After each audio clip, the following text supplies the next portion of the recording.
Hey guys, today we're going to be making roasted spaghetti squash, and if you missed last week's episode of Food with Dottie, these are all ingredients that have been shipped to me by a company called Blue Apron.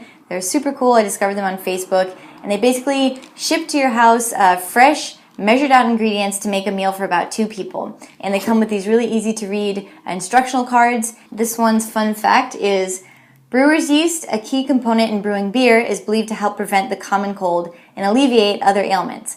While you can simply sprinkle it on dishes as a seasoning, we love the slightly tangy flavor it adds to sauces. As you scrape and twirl the spaghetti-like squash threads onto your fork, don't forget to dip them in the sauce. You might just be able to say goodbye to that runny nose.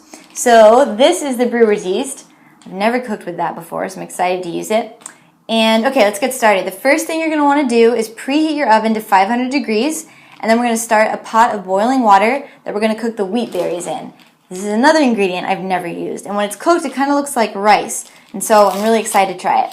Start by cutting your spaghetti squash into fourths and scrape out all of the seeds with a spoon. Once your oven is preheated, you can add your spaghetti squash in a baking pan. Fill the bottom of the pan with water, just enough to cover the bottom, and then drizzle your squash with some olive oil. And we're going to roast those for about 30 to 35 minutes. Your water should be boiling at this point, so we're going to add 1/2 cup of wheat berries. While those boil, you can rough chop 1 bunch of mustard greens and then add them to a saucepan with some olive oil.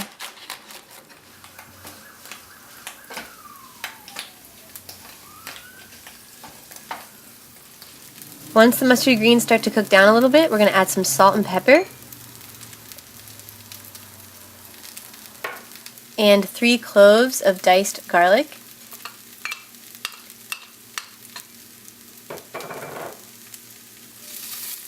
And once your wheat berries are nice and tender, you're going to drain them and add them to the mustard greens as well.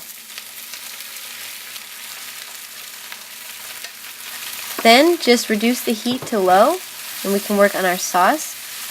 On medium-high heat, you're going to add 1 cup of vegetable broth, 1 tablespoon of honey, 1 teaspoon of brewer's yeast, and 1 teaspoon of curry powder.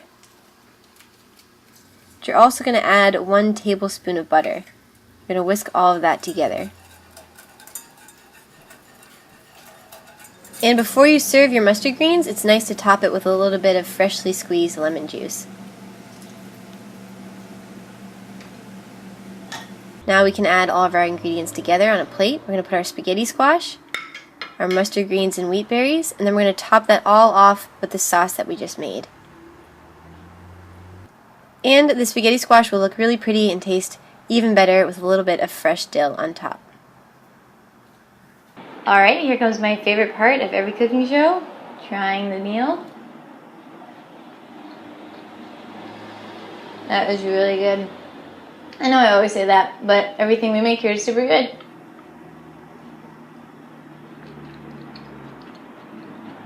Those are really good too. This is a great meal, and another great one for fall. Stay tuned. Next week we have stuffed artichoke, one of my favorite veggies. Thank you guys for watching, as always. If you have any comments or suggestions, leave them in the comment section below. And I will leave you a link to the Blue Apron website in the description. Have a great week, and I will see you next time.